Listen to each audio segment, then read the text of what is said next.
Good evening. I'm coming at you from my place. I've got a fire going, and you can see some interesting tchotchkes on the top of my fireplace. Happy Easter, everybody. I hope it was a good one. It was really nice for me. I just came back from my parents' house where I had a home-cooked meal and went swimming and, just was able to hang out with my family. My dad had a stack of home movies that he'd found, strangely. For my brother and I when we were little kids, and that was about an hour and a half of hilarity and embarrassment. And and my grandma came out from Orange County, and we all just kind of hung out. And anytime you've got a major holiday and you get a chance to be a family unit again, it's a good time. So we had a blast, and I just got home. It's about 11:30 my time, and man, this is going to be a long one. So brace yourselves. This is I'm so excited to. I was gonna. I've written about three or four written blog versions of my trip to DC, but I figured I'd rather just talk on video about it because um, it felt like that kind of a thing. Every time I tried to write it down, it just didn't seem to do it justice. Uh, so DC. Um, a lot of the stuff is online now. This kind of the speeches I was asked to give and all that, and just again, so honored to be part of it. So excited to be in DC. It's such a great city. I've really kind of fallen for DC. The architecture, the buildings are incredible, um, and the history. And Georgetown is amazing, and the museums. And it seems to be a city that is really has an amazing buzz right now too, just with the new administration and just kind of government shifting. And everybody's very excited about the potential and possibilities and the way our government works right now is. And so, just being in the city right now was really, really cool. But I've always said when I've been in the city, God, I wish I could be here and do something political. I don't know what it would be, but um, to be asked to do something for a topic that I'm very passionate about, which is the arts and arts education and what the arts brings um, to our lives and to our cities and to our country culturally.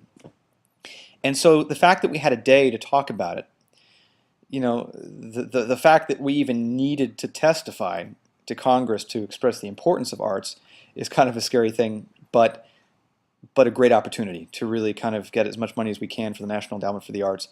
Um, you know, there were people there speaking. Linda Ronstadt gave an incredible speech. Wynton Marsalis, who um, not only is just such a consummate musician, and my dad, who has played jazz trumpet his whole life, just was blown away to meet him.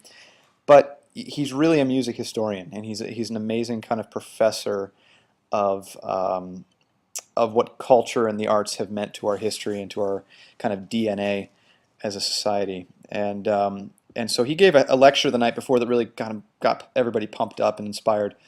And it was cool to be at the at the Capitol building, and to be able to speak in front of some great congressmen and women who, by the way, really loved the arts. I have to say that everybody that I spoke for, talking to them before and after testifying, they were really in it for the right reasons. It's just that there are cuts right and left, and the educational system is getting hit really hard, not only in the arts in a lot of ways. So, this was our kind of one chance to kind of talk about not only the emotional, spiritual, cultural significance of the arts, but really, especially talking to government, just the bottom line jobs that it creates and the revenue that it creates and the money that it brings into a city, if you want to speak their language. And so I was just so thrilled to have the opportunity to just kind of share my story a little bit and to meet a lot of great people and to have lunch with people like Congressman Stoyer, the House Majority Leader, and Speaker of the House Nancy Pelosi, just to meet them and hang out with them and talk arts with them was really, really fascinating and very, very cool. And to bring my family, we had a blast. I mean, the day that I went to work, that was really fun, but nothing could have prepared me for the next day. We got to tour all the museums. We went to my mom was an art history is a art history buff, so to take her to the National Museum, to go to the National Archives, to go to the American History Museum, we got up at like 7 in the morning and just spent the whole first half of the day hitting all the museums, which you can't possibly take in everything from just that. But we did our best. But we had to wrap it up because we had a meeting. We had a tour of the White House, which was, I mean, I know they give public tours, and I think we were probably just on the public tour. It was just private, but we got to see so much. I mean, the rooms that are open to the public themselves are so incredible. The artwork in there and the history is so great. But we got to see the kitchen. We got to meet the executive chef and the pastry chef, and they had cookies made, and it was like it just felt like a home. I mean, it was really one of those things because the White House is such a big building, and there's the obviously the office part of it, but the house part of it. Um, Everybody was so hospitable and really tried to make it feel very warm. And so okay, so at the end of the tour, we kind of find ourselves in the main lobby, and there's this big Steinway piano that's roped off. There's a piano there that really only people close to the president are allowed to play, and you have to get permission from the White House staff to play this piano. It's an enormous Steinway piano that was given to the White House as a gift in 1939. I think it was the 130,000th piano made by Steinway, and and it's great. It's this light wood, and the legs are these giant gold eagle legs, and I'll post a picture of it actually. And they said, "Oh, would you like to play the piano?" And so I was very honored to be they asked me to play the piano. I'm thinking, what am I going to play? And then while I'm thinking about it, like everybody from the White House starts pouring into the lobby. There must have been 50 or 60 people in the lobby, from Mrs. Obama's chief of staff to everybody who works in the kitchen, and everybody. They just kind of came in, and they were kind of hinting, would you sing something for us? And I was totally unprepared, and I had like 2 hours sleep because I was just so excited. I lose sleep a lot from excitement, by the way. And then the biggest honor, the coolest thing ever. One of the guys with his little walkie-talkies in his sleeve came over and said, Sasha and Malia, the president's daughters, are on their way back from school. Would you mind waiting so you could, sing it for them, too? And then I started really getting nervous. I had met the whole family at the inauguration and the concert, the We Are One concert at the Lincoln Memorial. And honestly, any intimidation just went away. They were so sweet, so humble, such a great family, that seeing them again and just being able to say, what a huge privilege it was to be able to sing for them. And they just had their backpacks, and they were just ready to come home and do their homework. It was really cool to see that they're handling this transition in such a great way, and they're just such cool kids. So I decided to sing a song that I knew very well, and you probably know me singing it very well, which is Paul Simon's America, which I've done it a lot, but I wanted to do something very comfortable in that environment. So sang that, huge honor. Again, great to have my family there as well. And my many thanks goes to everybody at the White House, and to Sasha and Malia also, just for just being so nice and so welcoming, and giving us a moment we really will never forget. What else? I'm traveling tomorrow to Bordeaux, south of France.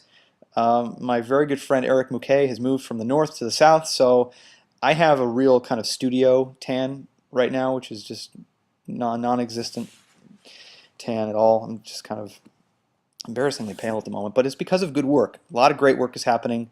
Rick Rubin and I are having an amazing time. We're finding songs. I'm writing more than I've ever written in my life. I've just kind of been on this creative spin, and so we're just kind of still going and just always writing, and I think we're going to start the main recording very soon. I think the main recording is going to happen very quickly once all the songs are in place. But as far as finding songs, we've got like 15 to 20 songs we could work on, and there could always be more. So I'm going to go to France and take a little break from the LA scene, and work with Eric for 4 days. I'm going to London to work with some people as well, and then I'm going to be traveling to some PBS stations. Very excited that a couple of things I'm really proud of are airing very soon. We've got the Live from Jazz at Lincoln Center that was in New York airing shortly, and then Chess is going to be airing very soon. So some stuff that I recorded almost a year ago, finally going to get some airtime. I'm excited about that. What else? Everything's just going to get a revamp, I think. I really want to redo the website. I am, being kind of dragged kicking and screaming into the Twitter thing, so that might be happening. Not that you need to know like every moment I'm doing my laundry, but maybe you do, so you never know. So I'm gonna try and really make the web and the whole internet thing a lot more interesting. I'm getting really kind of tired of my own website's design, so we're gonna kick it up a notch and bring that all to the next level. Sorry, this is a long one, but I had a lot to say, and I'm very, very excited. Very, very excited, very inspired, kind of tired, but it's all for good reasons. And in the end, creatively, I really feel like we're in the process of making something different than I've ever made before, but still, hopefully, to you, at the absolute same standard, if not raising it a bar. So, thank you guys for everything, and I will check in with you guys again soon. But from Sweeney, my family, and I, um, happy Easter, happy Passover, and I'll see you guys very, very soon. Bye bye.